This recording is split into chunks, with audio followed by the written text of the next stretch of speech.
Out of Whitmore resume and Simole's resume, which one is much better? Absolutely, Renee Simoes. Welcome, Sports Nation, to Sports DTM, the sports channel where we call sports down the middle. Welcome to another episode of Sports Down the Middle. As our Reggae Boyz coach, Tappa Theodore Whitmore, manages the team in his 100th game, we just want to look at him in relation to other coaches who have been the coach in the past. How did him stack up against them? What you think is his highlights? And who is the best so far? So we just want to hear a quick review from our analyst. What do you think about Tappa at 100? Rocky. So, Kurt, Tappa is a little bit of a paradox. Tappa is more of those coaches where you are split down the middle, right? We're on sports down the middle, and depends on which side of the fence you fall. Tappa is either the best coach Jamaica has ever had, or the worst coach in terms of his selection.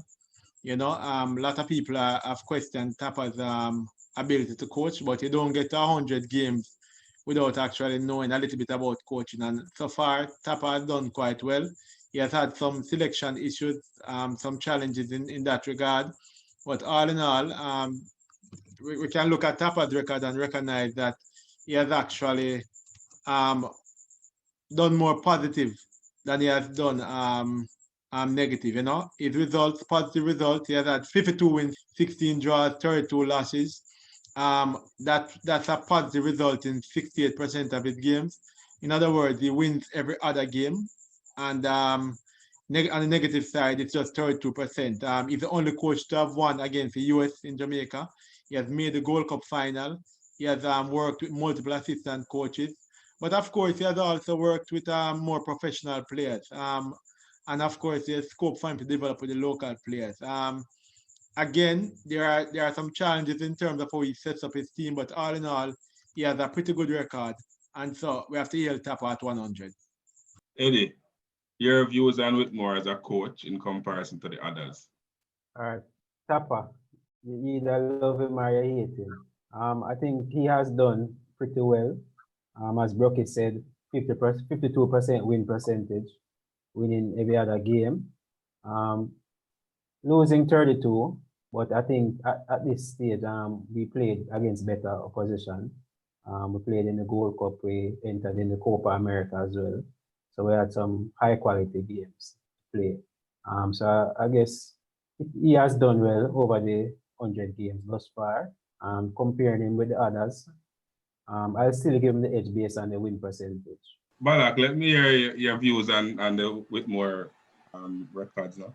Like looking at the stats, it makes for pretty reading. But I have mixed feelings. All right, and the mixed feelings come about from the team not progressing. I mean, we know wins look pretty and all that, but when it comes to it, we're not qualifying for the World Cup. Hold on, maybe not progressive. The man went to 2 Gold Cup final, 2 back to back. I mean not progressive. Okay, let me answer that, Tegan. I guess the benchmark is World Cup. He went to 2 Gold Cup finals, right? I mean, you answer the question in that just now. Him got 2 Gold Cup finals and didn't win any. He went to a semi. He went to a progression semi, would be him winning one. Ricky, your position still remains Tappa out. I believe there is improvement in this team because we have players both locally and internationally that we can bring together to form a decent team. Professional players who can come and bring their professional experiences to the Reggae Boyz team and bring us out and bring us forward into progressing to what we want to see for the Reggae Boyz World Cup football. So I'm not going to say Tappa out. I just want to see improvement. No. Rocky, to be fair to Tappa, two stints as manager, you would say that team selection that he has over the period has been sort of the worst set of players we have seen playing for Jamaica, compared to Renee Simoes, who had a very good committed team. Well, the That's truth part of is, it. Kurt, Tappa's team selection has been more than questionable over the stints that he has played.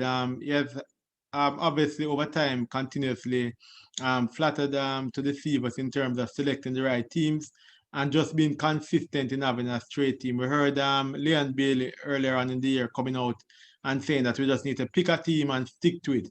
Renee Simoes, to his credit, got more out of his players with lesser players. And by lesser players, I mean less professional players, a lot more local players. Obviously, he had them in camps and been working together for a longer period of time. Yes, But it we have was found, a smaller pool of players chosen from. Yes, bro. correct, but we have found over time that Tappa Whitmore has had a better pool of players to draw on in terms of professionals, both the local players who have transitioned to professional field, as well as some of the British born players who have come forward to play. Renee Simoes has done more with less. As a matter of fact, his positive matches in terms of his wins and his draws, his percentage is more than a Tappa Whitmore wins and draw record. I think if you work it out, you may be getting for Tappa somewhere in the region of about 68%, while Renee Simoes is up to about 70% or thereabouts. So in that regard, it's a lot more positive work with less. So Renee Simoes was able to get more out of less than what Tappa Whitmore is getting with his thing. But Tappa Whitmore just needs to settle down and be consistent with his selection, and then he'll be fine. Eddie, do you think the Reggae Boyz team is in good hands with Tappa? Definitely. We know the condition of the JFF at this point, and we have to just work with Tappa. We can't get better. We can't get an upgrade from Tappa right now. So he knows this team inside out, and I think he's the best person for the job to carry us forward. Are we getting value for money, I think? Yeah, I think we're getting value for money. Rocky said that Simole's performance and win record and stuff like that. But be reminded that when Simole's get here, when Simole was playing, coaching, the players, the good players, the Nandelo, the Walter Boy, the Andy Williams, you understand? The Pepe and Shorty Malcolm and Peter Cargill. All of these players were local players. They wasn't going anywhere. You understand? So Simole's could have built in a system in them. No, you missed my point. You missed the point, Tiga. No, but you said Tiga, but you missed my point. My point is that. My point is that Tappa Whitmore has ready-made players. No. Renee Simoes had to build his team from the ground up.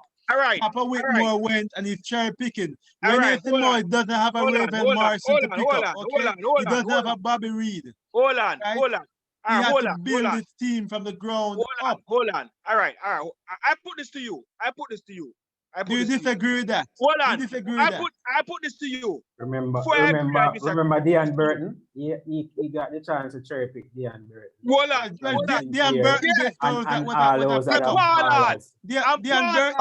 was a pickup. Don't make it seem like Dean Burton went to training. Dean Burton was not before he actually played. It was Burton that scored the goal against you. But Dean Burton came to Jamaica at a training session. He wasn't even somebody who was considered. He just came along with the guys. He gave him a chance. Dean Burton was playing for Portsmouth. Dean Burton was playing for Portsmouth at the time. And doing what? A $1 million loan he got. Oh, he was playing for Portsmouth. Did you know about Dean Burton before? You know nothing. Listen, man. Dean Burton, you have a master's. You knew nothing. You ain't know nothing about no Paul. You have the center half name, Frank Sinclair.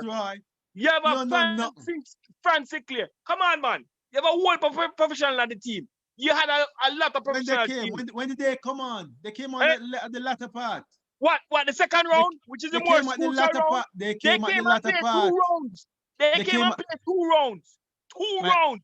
My point is that. My point is that. They played the last 2 crucial rounds. My point is that Renee Simoes built his team from the ground up. No. Okay? Robbie Earl came. Yeah. Robbie Earl came afterwards. afterwards. Yeah. You can't tell about 98 team, you know. I was in the stadium when Andy Williams was scoring that that goal against El Salvador when only the peanut vendor and a few people were there. You can't tell me about 1998 team, you know. Guys, I need Listen to me. With Mr. I need a ref, I need VAR, I need I VAR. think we're getting. I need VAR for this one. This is I need a Listen, VAR review for I this think- one. But All right. but I don't hear anybody Rocky, talking hold about on, Schaefer. I Hold mean, on. What's there to talk about? Sir, What is there to sir. talk about? Out of Whitmore resume and Simoli's resume, which one is much better? Absolutely, when it's Simoes. Right. You want to know why? Yes. You want to Simoli's know a- why? Right. You want Right. to know? Simoli's You're gonna a let me better answer? coach. You're gonna Yeah, let me go ahead. answer? You're Go gonna let me ahead. answer? All right, so we're talking about Jamaica. Rennie Simoes came to Jamaica with a team that was a pipe dream, a literal pipe dream. Nobody believed, apart from himself and probably Captain Burrell. I'm not sure if Captain Burrell believed it, that we could have actually gone to the World Cup, right? And Rennie Simoes transformed a pipe dream into reality. The only coach to have taken a Jamaican national team to the World Cup, the FIFA World Cup, and Theodore Whitmore is a part of that. No other coach. Call them all you want to call them. The Theodore Whitmore, the Carl Brown, the Winfred Schaefer has been able to galvanize the Reggae Boyz and bring them to the World Cup. So Tappa is on that part and doing very well. But I still think that Rennie Simoes has done exceptionally well with the resources that he had at the time. But don't you think that these players that Simoli's had, the Walter Boy, the Nandelo, the Andy Williams, don't you think those guys were high-level footballer guys, but they didn't get a chance to shine out of Jamaica? All right, so let me put it this way. It's not the first we have had players such as Onandelo, Walter Boyd, and all of that. I'm sure our viewers will tell you about all the ballers that we had, the skill calls and all of those people that we have had. What we have never had and what we didn't have before was a coach like Rennie Simoes, and that was the major difference in getting us, is the leadership in getting us to the World Cup in 1998. there you have it, sports fans. Another quick review of our national team coach, Tappa Whitmore, and his 100th game in charge of the national Reggae Boyz team.